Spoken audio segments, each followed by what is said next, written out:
Magandang araw mga tol, mga boxing balita ngayong araw, isa-isain po natin. PBC Promotion, kinansel na po ang planong last event sa December 9. Plano sanang ipalabas ang laban ni Turman, Danny Garcia at isama si Mayweather. Pero ayon nga po sa latest news, hindi na raw itutuloy yan dahil magkakaroon na lang ng palabas sa December 16. Hindi nakabilang dyan ang laban ni Turman versus Stanionis, Danny Garcia versus Erislan de Lara. Hanggang December 29 na lang kasi ang showtime matuluyan ng maglaw sa mundo ng boxing matapos ang 37 na taon. Ibig sabihin yan mga tol, baka matuloy ng exhibition ni Pacman at Floyd Mayweather ngayong December. Lagi kasing sinasabi ni Pacman sa interview, pinag-uusapan pa rin ang laban niya sa Japan at si Mayweather ang tinatarget. Kaya abangan po natin ang update tungkol dyan.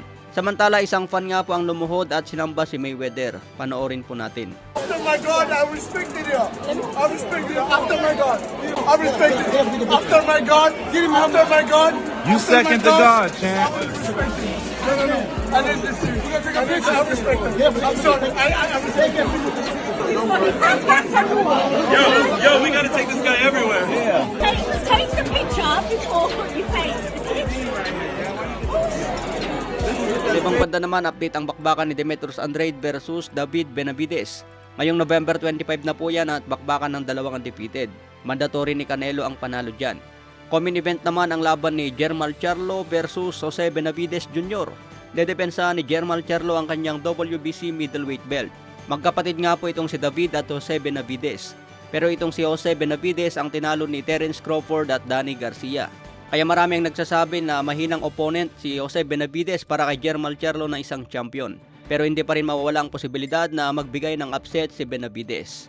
Sa ibang banda naman, Terence Bud Crawford na nawagan na nga po sa WBA. Nasaan na raw ang WBA belt, bakit hindi pa binibigay sa kanya? Katulad din sa nangyari kay pambansang kamao mga tol, matagal din bago naibigay ang WBA.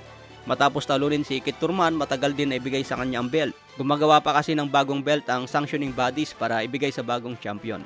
Matagal lang siguro ang proseso sa WBA. Sa ibang banda naman, Vergil Ortiz. May laban na nga po matapos ang mahigit isang taon na nabakante. Babalik na ito sa January 6 na ipapalabas sa Las Vegas. Makakalaban niya si Frederick Lawson. May kartada ang 30 wins, 22 KOs, may 3 talo. Perfect record pa rin si Ortiz katulad kay Arthur Beterbiev. Babalik din si Arthur Beterbiev sa January 13 kontra Callum Smith. Yan po yung mga abangan natin. Sa ibang banda, Ryan Garcia, sinabing si Francis Ngannou na ang bagong heavyweight champion. Update rin natin kay Carlames Martin. Pupunta na nga po ito sa Amerika para doon maggasik. Kaya abangan po natin ang karera ni Martin mga tol. Lalo na unang laban sa labas ng Pilipinas. Tutulungan siya ni Sean Gibbons para mas umangat sa ranking at mabigyan ng big fight. Baka magulat na lang tayo mga tol, may kasana ang laban ni Martin versus Sam Goodman. Baka maunahan pa si Casimero na maging number 1 contender ni Naoya Inoue.